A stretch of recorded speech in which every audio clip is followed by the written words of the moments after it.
Hey, let's dive in. This is going to be a good one today. We'll talk about some last minute things that you guys can prep for as we head into the year end. Are there any things you can do in the crypto sphere?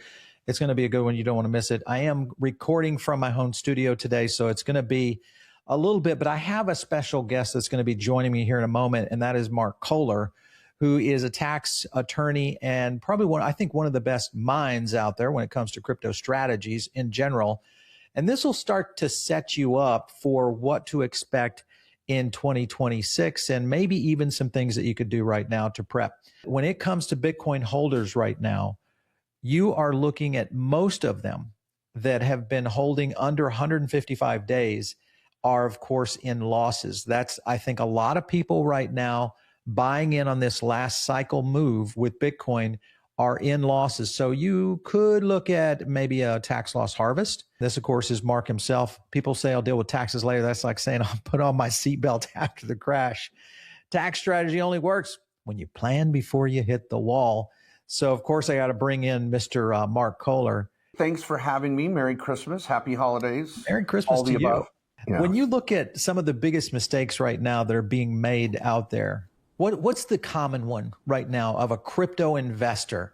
The big mistake they're making right now as they prep for 2026? Wow, it's interesting. I was just about to say, here's what the biggest mistakes are regular taxpayers take. Yeah. But then you added the caveat, a crypto investor. So those are two different answers. Yep. The biggest mistake, I think, crypto, and I might say 1, 2, or 3 because they're all about the same. And I say this with all due respect. As a crypto investor myself, I have over 6 figures in crypto. Mm-hmm. In fact, I could say it could very well be closer to 7 figures in cryptocurrency investments. I consult on it. I've held annual crypto tax summits. I have my credentials, years and years of experience. I say all that, everybody, not to brag, but there's so many people that don't have that are giving advice. And so here's the number one problem I see in the crypto investor when it comes to tax planning. They take advice from influencers.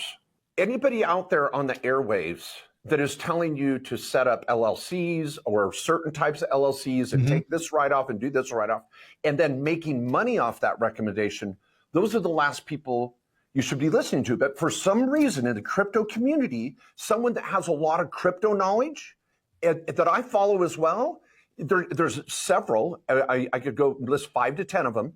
They'll turn around and then give tax and legal advice and sell you tax and legal products. And these investors who follow them for one lane are willing to listen to them in another lane. Yeah, I understand. That's why we bring guys on like you. You guys do a great job. Rebecca Walzer out here in Tampa, she does a fantastic job, but she's a tax attorney and they prep within all those things, just like yourself. And if you guys haven't visited Mark's website, let me bring it up for you because I think this is important. A lot of people forget that tax law really begins with finding the right attorney as well. So right there, KKOS, lawyers. And thank you, Paul. You know what, everybody? We're cheaper. We are cheaper than 9 out of 10 influencers, quote unquote, out there selling you garbage in Wyoming or wherever. Our trifecta is for every American that's trying to build wealth and save taxes and is going to die someday, which is pretty much 90% of adults out there. Number 2, crypto community, for some reason, thinks they have special treatment, special rules. You need a special LLC. No, it doesn't exist. It's not there. I'm sorry, it's not. And whenever someone starts to tell you it's different for you and there's a special rule coming or a special law or a special reg, those are all hopeful wishes saying it, hoping it's going to come true. It's not. Oh, yeah. To me, the crypto community is growing up. We're finding it on our own channel. We're finding regular investors who are now getting into crypto. They've already been exposed to this kind of stuff before, so they're old hands. Then you have people who have maybe made it in crypto and are considering investing in other assets, real estate, businesses, et cetera, because they've got some money now. When you look at capital gains against your asset gains for the year, or capital gains, or I should say individual tax deductions that could be there of harvesting or losses, but I didn't win anything. Are there two different baskets I can deduct from in terms of tax loss harvesting right now? There's a couple things you can be doing before we jump into this capital gains concept. One is using your Roth IRA, your Roth 401k to buy crypto first. Once you knock out your 7 or 8 grand, of which you still buy crypto within, you are building this tax-free ATM that you will never, ever, ever regret. And if you say, well, I want this strategy, and I'm too young, and I'm never going to die, and I'm not going to be, no, you can, there's so many things to do with a Roth. You don't even know. Yeah. The second thing is, and I love that you said this, Paul, crypto investors, you've got to get over being a one-trick pony, thinking it's all crypto. Bingo. When you make money as a crypto investor, freaking A, peel off 20, 30%, 40%, 50%, and go invest in other asset classes. A small business, real estate. Holy shit. Do I need to not tell you what the best tax haven of all is, and it's real estate? I have so many real crypto investors that have made millions in crypto and made tens of millions in real estate and have legitimately not paid taxes on their real estate gains because there's more strategies there. You want to feel special? Start buying real estate. Crypto's not going to give it to you. But most people can't go out and buy it in the next 2 or 3 months. Maybe they're in the process of trying to, wrap up 25, getting in and setting the tone for 2026. Well, let me go back to the capital gains for a second. Okay. I wanted to go there too when you're ready. Yeah. So cap gains, I've been investing in crypto and I'm going to take some capital gains, but I had some altcoins that absolutely tanked. My Bitcoin did okay. My Ethereum did okay, but my Avalanche, not so well. And I lost, let's just call it 20 grand, but I've gained 40 grand over here on my other assets. So let's just use those numbers. Do I have a tax loss harvest there? I'm going to give you some good news and bad news. Yep. The good news is if any of you have a loss, we call it a built-in loss on any of your crypto or stock. Yep. Sell it and harvest that loss and use it against any capital gains. 1-to-1, right? Yeah. It offsets dollar for dollar. Yep. And then rebuy any crypto that you're stoked on, and you don't have the wash sale rule. So you can just currently sell it, take a loss, harvest it, and rebuy whatever the hell you just sold. Yep. With stock, you got to wait 30 days, then go buy it in 30 days. And maybe it goes up a few percent or down or whatever, deal with it, just buy it in 30 days. Yep. So harvest your losses. That's it, people. Yeah. If you are a crypto investor, there's nothing else. Now, if you have a small business, if you have some real estate, if you're going to buy some real estate, oh my gosh, people, the world is your oyster. The other one that you hit on, which I think is interesting on a tweet that we grabbed, can you stake your crypto tax-free? No, staking is income, but there's a strategy. Inside the Roth IRA, 401k, your growth can be shielded. It's not just what you earn, it's where you earn it. So yields inside of staking are taxable just like any other gain out there. Is that correct? Anybody out there staking, you make money every minute, every day, every hour. You're going to be taxed on it. Well, I earned Ethereum, but I didn't sell it. Doesn't matter. You got paid Ethereum in your staking program that you joined. And you're going to have to use TaxBit or whatever software you're using to track all of your gains and losses this last year. Upload all of your wallets. Don't get freaked out with security. Just get your tax reports done. Inside a Roth IRA, it depends on how the staking is embarked on. If you're running the nodes and you're involved in the staking as an operator and a node operator, it is taxable inside your Roth IRA. We do not recommend that. In fact, in Gemini, which is our partner at Directed IRA, where I've got hundreds of thousands of dollars in my crypto Roth, they do not allow staking, which I agree with. It's a scary area because, like you just said, Paul, staking is income. Your Roth is not built to be a business. Your Roth is built to invest. Staking can be active versus passive. One of those things that everybody's asking is around the staking is taxable, but not liquid tokens. I mean, this is the point you just answered right there. It doesn't matter what it is that's coming. If it's income, it's income. Yep. And that's okay. Well, I'm not going to stake because I pay taxes on it. Okay, I'd rather make $1. Yeah, pay let's make some money. tax of 30 cents than not make anything. Let's get crazy. over it. What do you think about these stablecoin vaults? Okay, so I've got stablecoins USDC, or I'm holding Tether or RLUSD, and I go into a vault. Since they give you a vault token upon the deposit, did I sell my USDC and the income that's in there that's getting revenue? Is that taxable? How would a vault work? It astonishes me. Every 3 months, I find You get a new product. a new product, a new strategy, and whoever's usually behind it has no concept of what's taxed and what's not. I don't know on this vault thing. Did the underlying asset change from one token to another? Yeah. Yes. But this is stablecoin. So it's technically not a sale for profit. It's you're just translating $1 for something else. And now that something else is earning income. If you take US dollars and buy something, that's not taxable. But what about earning USDC inside of it? So an example would be, let me share this with you. This is Kai Finance. Okay. All right, so I can drop USDC in here. These are vaults that I can drop into, deposit them, and I can start earning. Let's start there. Whenever someone is giving you rewards, interest, dividends, blah, blah, blah, whatever name you want to cook up in the middle of the night smoking weed, it's still going to be taxable, people. It doesn't sound like US dollar to me.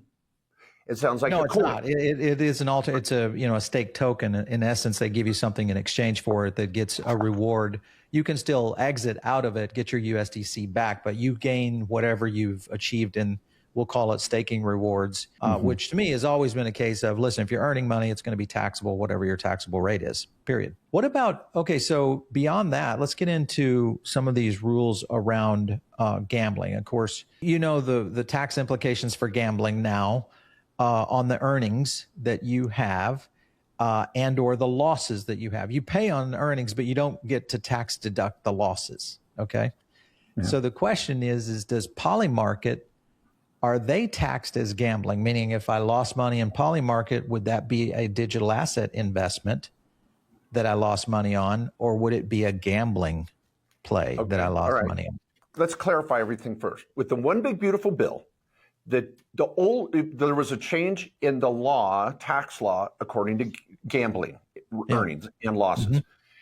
The old rule said, if I go lose money at the casino, I can deduct those losses 100% against any gains. Right. So if I went gambling and didn't make any money, those losses can't help me anywhere else. But if I made 100 grand gambling and I had 100 grand in losses, I pay zero tax on my gambling. We're great. There you go. But the new law says it's not like those losses aren't deductible anymore. Right. But 90% are only deductible. So if I had 100 grand in gains and I have 100 grand in losses, I can only deduct 90,000 of those losses against the 100. And so now I have $10,000 of gain. Okay. Now that's gambling. Some may say investing in Wall Street is gambling. Some may say buying crypto is gambling. Sure. Some may say buying polyurethane, poly shit, whatever they want to call it. I do not care. Is it a crypto tokenized coin? Yes. That's not gambling as much as some people may think it is. They bought an asset. It either went up or went down. But now, what about a prediction market? The prediction market is what we're talking about. Polymarket, prediction market, Kalshi prediction market. These are available out there on Robinhood and Coinbase now, to where I can go bet on who's going to be the Fed chair. If I lose that money, what happens? Can I take it, or is it just gambling loss? Okay, if there's investing in a game of chance, if I'm gambling on who Donald Trump might choose as the next Fed secretary, or I'm gambling on who the Packers are going to choose as a quarterback this weekend and go to DraftKings, that is based on a game of chance. I have no control. There is no investment mechanism of earnings or a business model. There's nothing. So if I go over here and I'm betting on if Snoop Dogg's going to drop a new coin this year, then that is a game of chance. So I I don't know the example you're bringing up. Would you define it as a game of chance based on That's the thing. some It is. universal something out of my control, or is it a money-making opportunity? I don't know if you're wagering. Yes, you are on these Okay, they're prediction markets. They're prediction markets. So I believe that this is going to get hit with taxes, just like anything else. The question is does it fall into the gambling rule that changes the way you deduct losses? So that's the real question. Because why would you invest in a bet? Let's say we'll go with the Super Bowl on Polymarket. And why would you invest in that versus just investing in an asset that you may win or lose on anyway?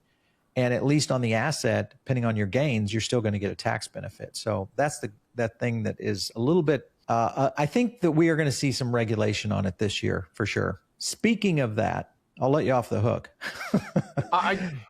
We're gonna dive into that. I would just say, if anybody, with the one thing you said in there, to go, I guess it's going to be. It is going to be. There's no guess. Yeah. If I buy anything based on a game of chance or in earnings or anything futures, I'm going to bet on the future price of wheat next year. Is that gambling? No, I'm buying a future.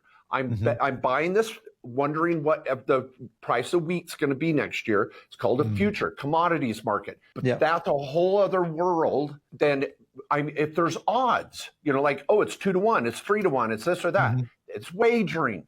If you make money, are you going to pay tax? Hell yes. If you lose, you can only deduct 90% of your loss.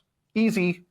Okay, I'm going to throw one at you that is what are, again, more of the odds. Do you think we'll ever see the kind of moves that we've seen in Japan where they came in, they were at I think it was a 50% on crypto tax. They dropped it down to a 20 flat.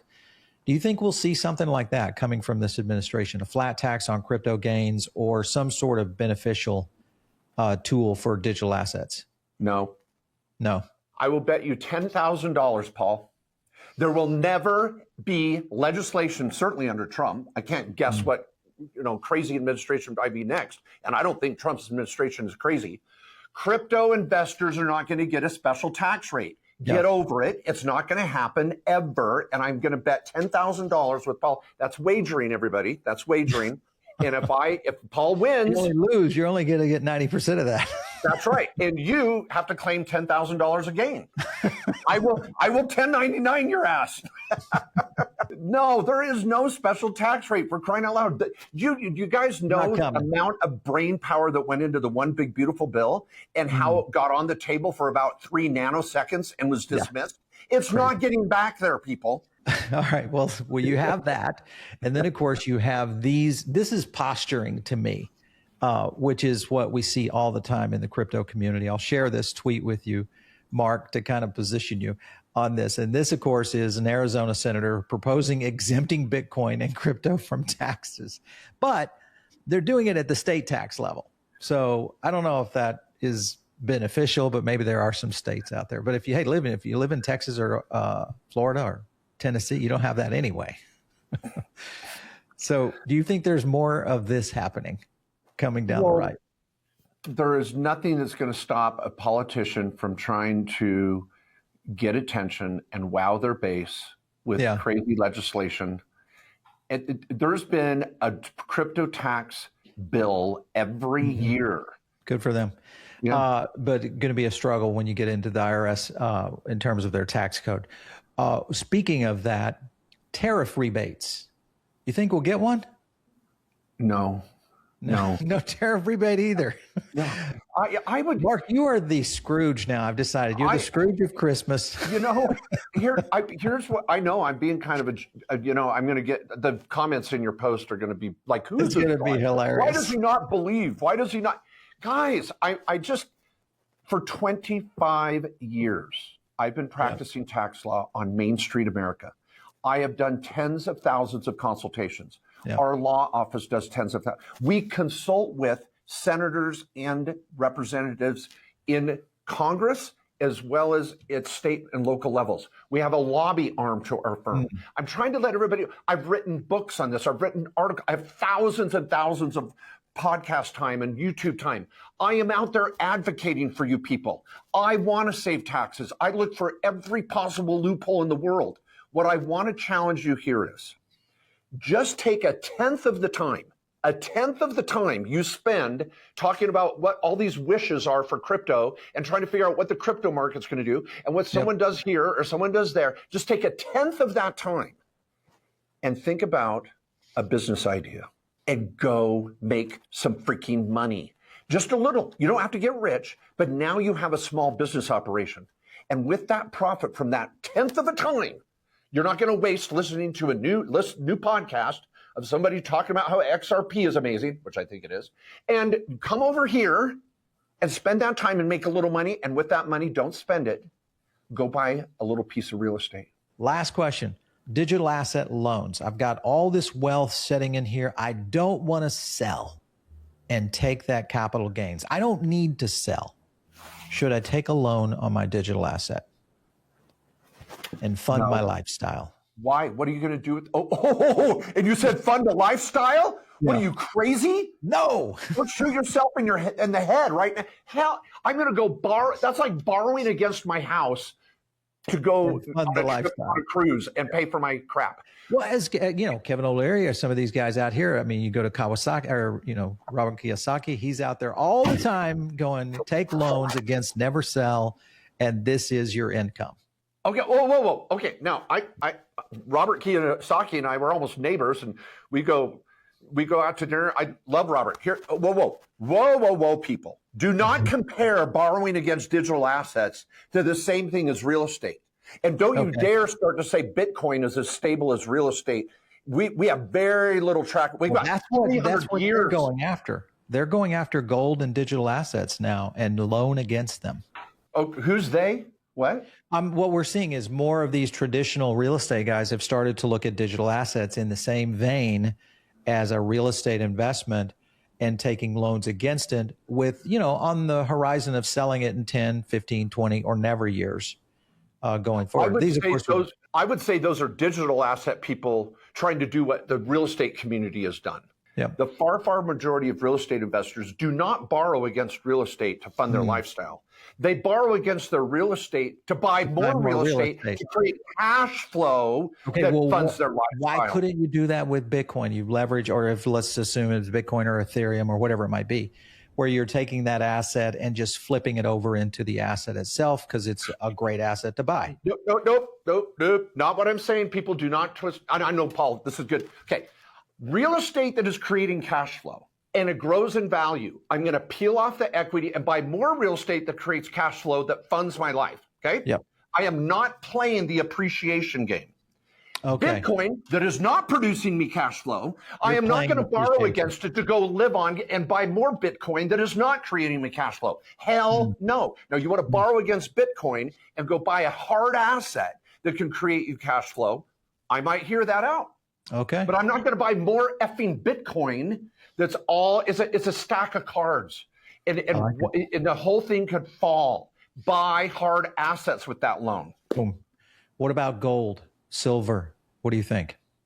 If I want to borrow against gold to go buy a different hard asset that creates cash flow, love it. Knock yourself out. Business, quit borrowing against the same asset to buy more of it. Yeah. I mean, yeah. This is called a margin account in Wall Street. Do we need to watch film of people in 1920s jumping out of buildings? Yeah, they were borrowing against the very asset they were invested in to buy more of it. Yeah. It's called a margin account. Don't do it. Robert Kiyosaki does not say do that. Hell no. Yeah. So last question, Mark, that I want to get to is because a lot of viewers think that when they go to their tax attorneys or their tax advisors, that the tax advisors need to know a little bit about what digital assets are and can guide them in the right direction. Yes. What happens, first of all, what should someone do if their tax person has no experience with crypto or digital assets and they're just going in blind? What should they do? Fire them. If you are into import-export, you've got to have an accountant that understands that. If you're into real estate, you need to have a tax advisor that understands real estate.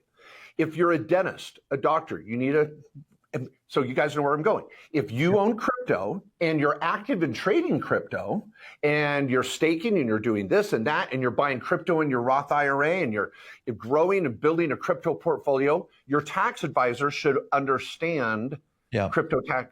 There's no such thing as crypto taxation. Tax strategies that could work for the crypto. So I have created a network of tax advisors around the country, over 1,500 now, trained on 12 different modules, one of which is cryptocurrency.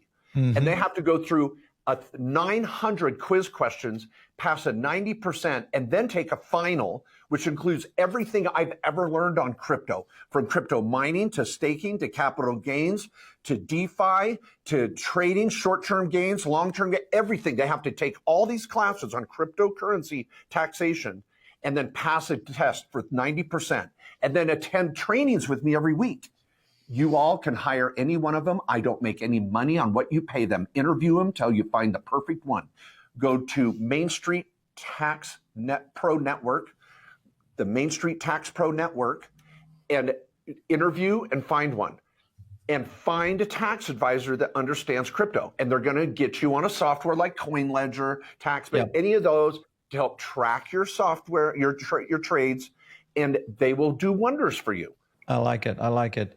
It's the Certified Tax Advisor Network out there. I'm looking at the website. I'll bring it up here. taxadvisornetwork.markjkohler. You guys can start learning, finding an advisor there. So learn a little bit more there. Mark, first of all, thank you so much for coming in. I know it's a short weekend. It's a holiday week, and you're out there on the ranch enjoying, maybe roping some cows and stuff, having some fun. Paul, I want to say thanks for having me. And I know I've been a little angsty today because I just feel more and more I cannot pull punches on helping the crypto community catch the vision of how amazing cryptocurrency is, and having a reality check of what your choices and options are. And to please not listen to someone that is not in this lane. Do not listen to me on whether or not you should buy crypto, but listen to me on how you're going to get taxed on it. And use that same rule of thumb with everybody you listen to. You guys know what to do. We'll leave a link down below for Mark and his team so you can learn a little bit more there. Mark, thanks so much for coming in. We will catch you next time right here on The Paul Barron Show. Take care. Thanks, Paul.